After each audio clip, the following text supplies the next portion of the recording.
छेड़ दी है। पीडीपी ने कुपवाड़ा से विधायक फयाज मीर द्वारा जहां विधानसभा सत्र में शराबबंदी से संबंधित बिल लाने की तैयारी में है, वहीं दूसरी तरफ उनकी पार्टी ने इसे लेकर लोगों का समर्थन जुटाना शुरू कर दिया है। पीपल्स डेमोक्रेटिक पार्टी की नेता इल्तिजा मुफ्ती ने इस मांग को लेकर श्रीनगर में आज से हस्ताक्षर अभियान शुरू किया है, जिसके माध्यम से लोगों का समर्थन जुटाया जा रहा है। इल्तिजा मुफ्ती ने लोगों से इस मुहिम में जुड़ने का आह्वान किया ताकि जम्मू कश्मीर को शराब से मुक्त बनाया जा सके। उन्होंने आगे बताया कि नेशनल कॉन्फ्रेंस भी भले ही ऐसा ही बिल लाने जा रही है, लेकिन वो आधा अधूरा बिल है जो कि सिर्फ लाल चौक तक ही सीमित है।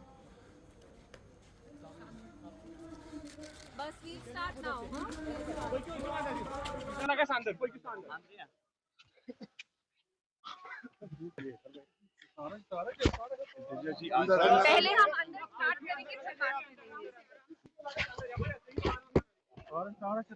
देखिए, एक्सपेक्टेशन की बात नहीं है, जो हमारा काम है वो हमें करना है। ये हमारा फर्ज बनता है कि हम यहाँ पे एक बिल लाएं which will talk about the alcohol ban. आप लोग खुद जानते हैं, आपने कितने वीडियोस देखे, यहाँ पे लोग शराब में लथपथ होके बदतमीजी करते हैं, सड़कों पे घूमते हैं, रात रात में हमारी जो लड़कियां हैं उनको छेड़ते हैं। So alcohol is a serious issue here.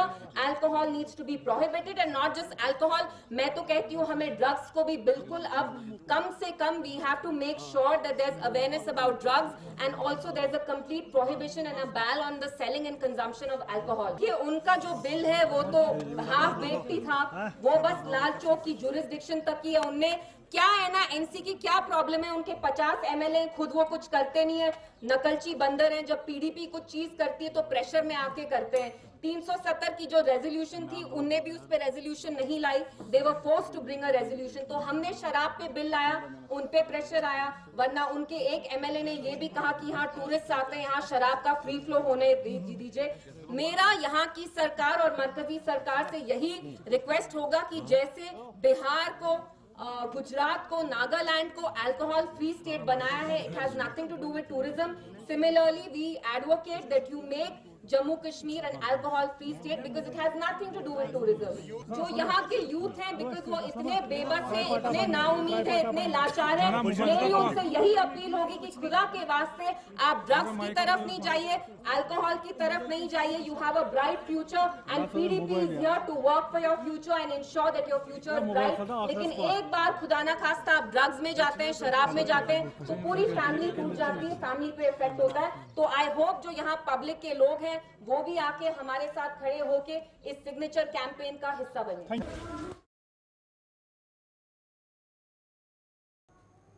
Advocates amendment bill का देश भर में पुरजोर विरोध शुरू हो चुका है। देश के अन्य राज्यों और केंद्र शासित प्रदेशों की तर्ज पर जम्मू कश्मीर के वकीलों ने भी इस बिल के विरोध में आवाज उठानी शुरू कर दी है। Jammu high court bar association ने आज कोर्ट परिसर में जोरदार प्रदर्शन किया और सरकार से इस बिल को वापस लेने की मांग की है। एसोसिएशन के अध्यक्ष एडवोकेट निर्मल कोतवाल ने इस बिल को सरासर गलत करार देते हुए सरकार पर वकीलों के अधिकार छीनने का आरोप लगाया है। उन्होंने चेतावनी दी कि यदि इस बिल में संशोधन करने के साथ साथ वकीलों को विश्वास में न लिया गया तो वकील देश भर में उग्र प्रदर्शन करने को मजबूर होंगे।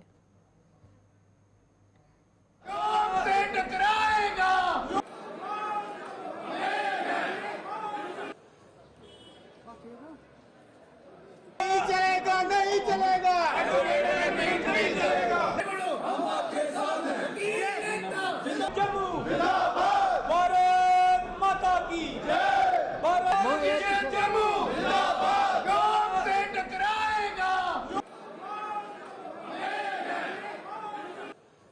और सब ये मांग कर रहे हैं कि इस बिल को जल्द से जल्द विड्रॉ किया जाए और इसको मॉडिफाई करके नए तरीके से बिल जो है वो पेश किया जाए। बड़े अफसोस की बात है कि ड्राफ्ट बिल बनाने से पहले ना के वकीलों को कंसल्टेशन की गई है और ना इन्होंने ज़रूरत समझी कि हम जो है बिल के ऊपर क्या क्या तरमीम लानी चाहिए। वकीलों की बॉडी से कंसल्टेशन नहीं हुई है। इस वक्त सिर्फ ये कह रहे हैं कि हमने ये ड्राफ्ट कर दिया है, पार्लियामेंट में पास करेंगे और उसके बाद वकीलों के ऊपर थोपा जाएगा। सबसे बड़ी बात इसमें यह है कि इन्होंने हमारे बोलने पर, हमारे प्रोटेस्ट करने पर हम वर्क सस्पेंड करें या एब्सटेन फ्रॉम कोर्ट करें, तो उसको डिसिप्लिनरी कमेटी में डालने का जो है प्रबंध किया गया है। उससे आर्टिकल 19 कॉन्स्टिट्यूशन का जो है वो वायलेट होता है, क्योंकि हमें इजाज़त है, राइट है कॉन्स्टिट्यूशन के तहत प्रोटेस्ट करने की, अपनी बात रखने की। और अगर हम अपनी बात नहीं रख पाएंगे तो मुझे लगता है कि हमें वकील रहने का भी कोई अधिकार नहीं है।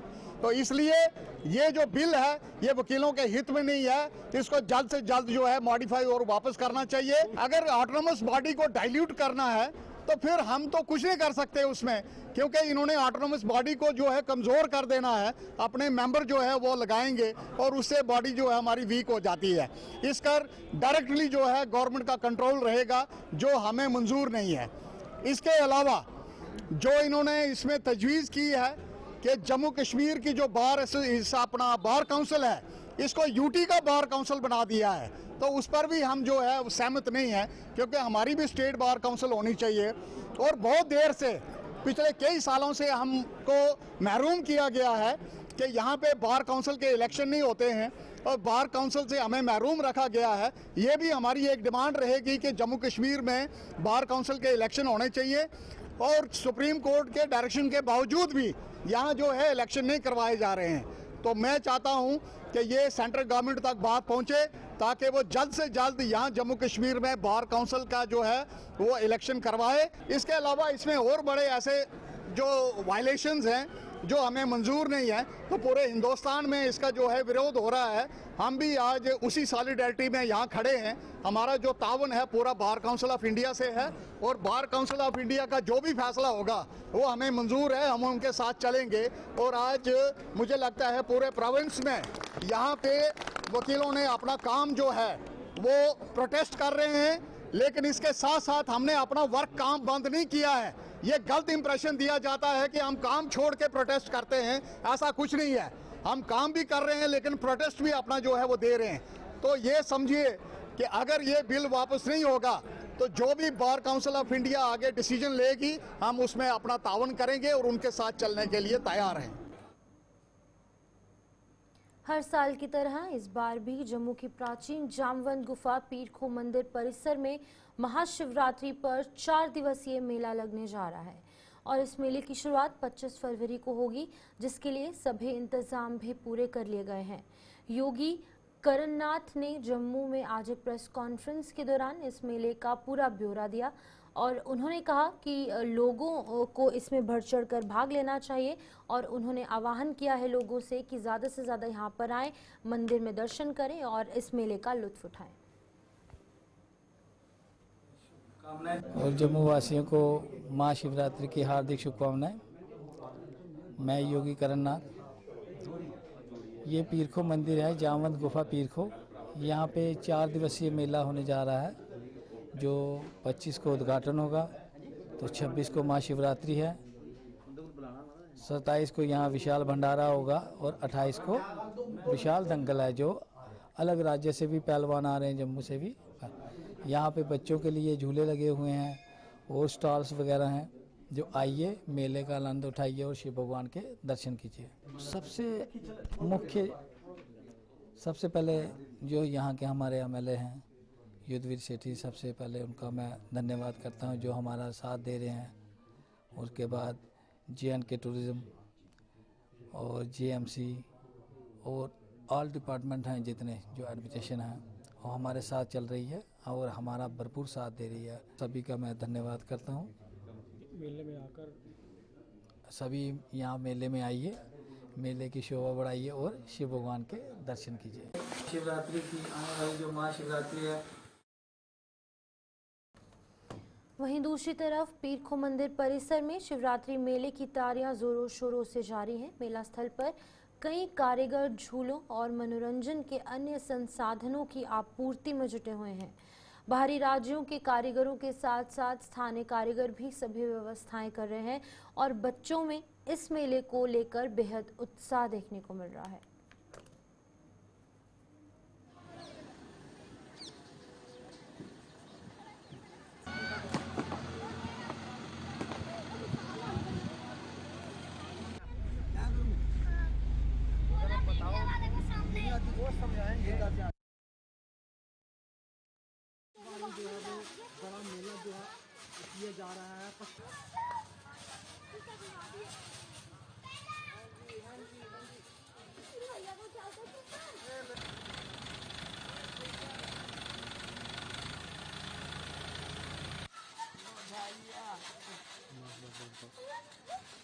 शिवरात्रि संडे से चालू है, संडे से लेके 26 तक चलेगी। अगला फिर आगे भी टाइम बढ़ेगा। यहाँ पे हमारी काफ़ी सारे लगे हैं, दुकानें, स्टॉल लगे हैं, झूले लगे हैं। यहाँ मिक्की माउस लग रहा है, जंपिंग लग रहा है, ड्रैगन लग रहा है, झूला किश्ती सब लग रहा है। बहुत इंजॉय का एडजस्टमेंट किया हमने। यहाँ झूले लग रहे हैं सर, किश्ती लग रही है, बड़े बड़े दुकानें लग रहे हैं, ट्रेनें लग रही हैं, वाटर बोट लग रहा है। काफ़ी सारी यहाँ लेबर हमारी मेहनत कर रही है, इसलिए कि पब्लिक यहाँ की आके इंजॉय करे। पीर खो में मिलता है, रोजगार भी मिलता है। जो यहाँ के लोकल हैं उनको भी हम रोजगार देते हैं, आते हैं हमारे पास काम करते हैं, दिहाड़ी भी लगाते हैं। ये श्रीनगर से बंदे भी आए हैं, ये भी आए हैं, श्रीनगर के हैं, सभी काम कर रहे हैं लेबर।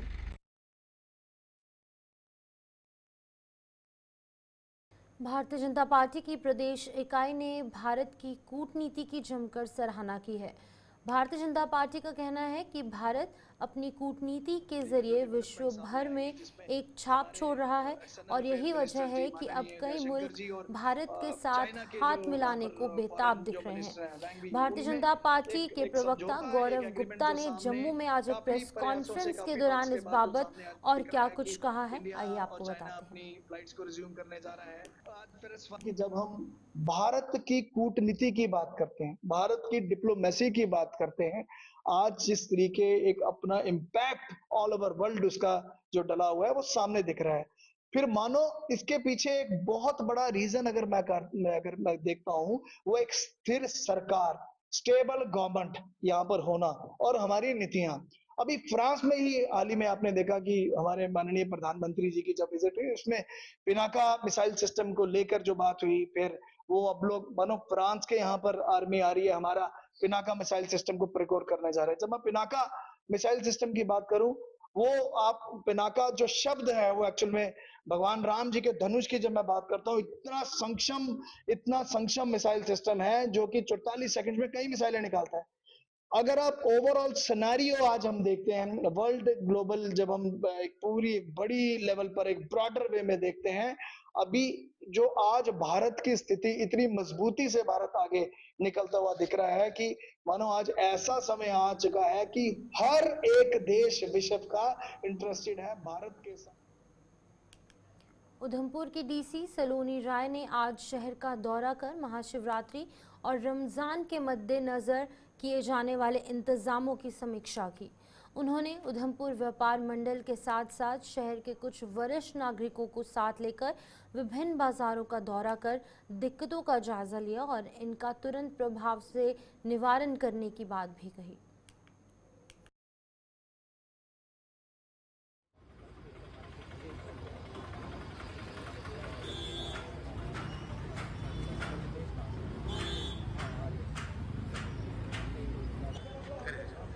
आज यहाँ मार्केट एसोसिएशन के साथ और जो हमारी मुस्लिम बिरादरी है उनके साथ हमने यहाँ पे विज़िट रखी थी मार्केट में, क्योंकि अब जैसे कि हम जानते हैं कि महाशिवरात्रि और रमज़ान के त्यौहार भी आने वाले हैं और शहर में आबादी बढ़ने से कंजेशन की प्रॉब्लम भी बढ़ती जा रही है और यहाँ पे जो RDSS में भी इलेक्ट्रिफिकेशन का काम शुरू होने जा रहा है, तो उसी के सिलसिले में हम यहाँ पे जो सिविल सोसाइटी है उनके साथ हमने प्लान किया था कि हम ऑन स्पॉट जो उनकी दिक्कतें आती हैं, जो उनकी फर्दर सजेशंस हैं, उसको हम ऑन स्पॉट ही सुनेंगे और जो बेस्ट सोल्यूशन पॉसिबल होगा उसको हम देंगे। और इसमें यहाँ पे लोगों का बहुत सपोर्ट रहता है और हम एकजुट होके काम करते हैं ताकि हम उधमपुर को डीकंजेस्ट कर पाएँ, उसको एक बेहतर शहर बना पाएँ, यही हमारी कोशिश। गवर्नमेंट विमेन कॉलेज उधमपुर में आज बहुभाषीय मुशायरा का आयोजन किया गया। कल्चरल एकेडमी के सहयोग से उर्दू और संगीत विभाग द्वारा आयोजित इस मुशायरे में कई कवियों ने अपनी रचनाएं प्रस्तुत कर समा बांधा। कल्चरल एकेडमी की सचिव हरविंदर कौर इस दौरान मुख्य अतिथि के रूप में यहां उपस्थित थी। हर मंजर मगर अच्छा नहीं लगता, तुम्हारे दिल न जाने क्यों सफर अच्छा नहीं लगता, जमाने भर की नेमतें मौजूद हूँ लेकिन अभी या इज्जत तेरा नाते है, खुदा ने जो भी दितो मकाम तेरा नाते है तेरा। हमारा डिपार्टमेंट म्यूज़िक और उर्दू डिपार्टमेंट ने कोलैबोरेशन के साथ किया है और मैडम हरविंदर कौर जो है कल्चरल एकेडमी की सेक्रेटरी, हम उनका शुक्रिया अदा करते हैं कि वो यहाँ आए। इससे बच्चों को एक तो है एक्सपोजर मिलता है बहुत ज़्यादा, और उनको ये भी आइडिया आता है कि हम रोज़मर्रा की ज़िंदगी को है पिथी स्टाइल में पेश करें, यानी कि गागर में सागर, अपने जितने भी आइडियाज़ हैं। और लैंग्वेजेस का ये है, जो रीजनल लैंग्वेजेस हैं हमारी, उनका ये है कि अगर हम नहीं बोलेंगे अपनी कहानी, हम खुद ना सुनाएंगे अपने लफ्ज़ों में, तो कौन बोलेगा? डोगरी हम नहीं बोलेंगे, पंजाबी हम नहीं बोलेंगे, तो कौन बोलेगा? और जितनी भी लैंग्वेजेस होती हैं इनकी हमेशा एक हायरार्की रहती है ऑफ लैंग्वेजेस, तो इनको प्रमोट करना ये कल्चरल एकेडमी का काम है। और हमारे गवर्नमेंट ने जो है इदारे, हायर एजुकेशन के इदारे ने जो लगाए हुए हैं डिपार्टमेंट्स, नेचुरली हम बच्चों को प्रमोट करते हैं कि आप आइए और अपने जो विचार हैं वो साझा कीजिए लोगों के साथ और अच्छे से उनको पेश कीजिए। तो सभी बच्चियों को यहाँ पे बहुत अच्छा एक्सपोजर आज के दिन मिल रहा है। मौजूदा समय में दिन और रात के समय तापमान में उतार चढ़ाव को लोग हल्के में ना लें। तापमान में इस उतार चढ़ाव को हल्के में लेने का जोखिम उठाने वाले लोगों को अस्पतालों के चक्कर काटने पड़ सकते हैं।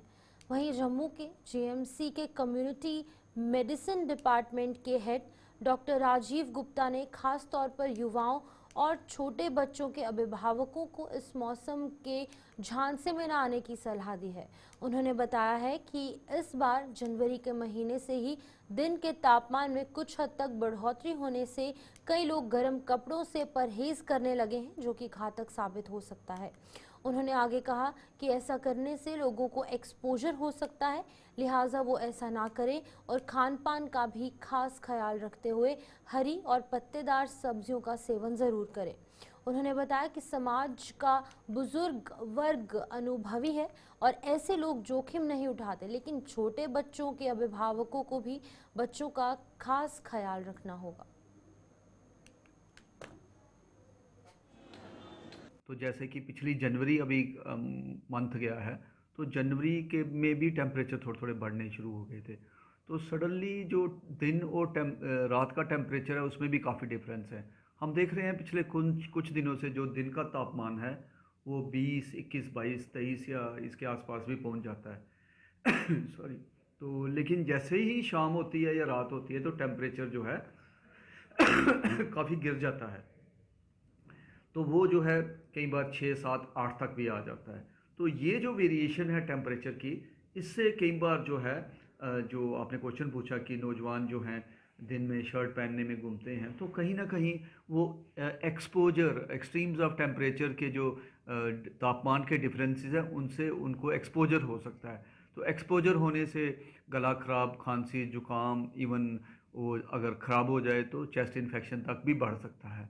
तो इसलिए ये ज़रूरी है कि हम अपनी जो सेहत है या तापमान को मद्देनज़र रखते हैं कि इतना मतलब कि अपने हिफाजत के लिए जो ज़रूरी चीज़ें हैं उनको अमल करें और सडन जो टेम्परेचर की वेरिएशंस हैं उनको अपने शरीर को एक्सपोज नहीं करें, क्योंकि उससे जो है हमारा शरीर जो है वो बीमारी की तरफ जा सकता है। मैं समझता हूँ कि वो अपनी ज़िंदगी के तजर्बे के साथ वो।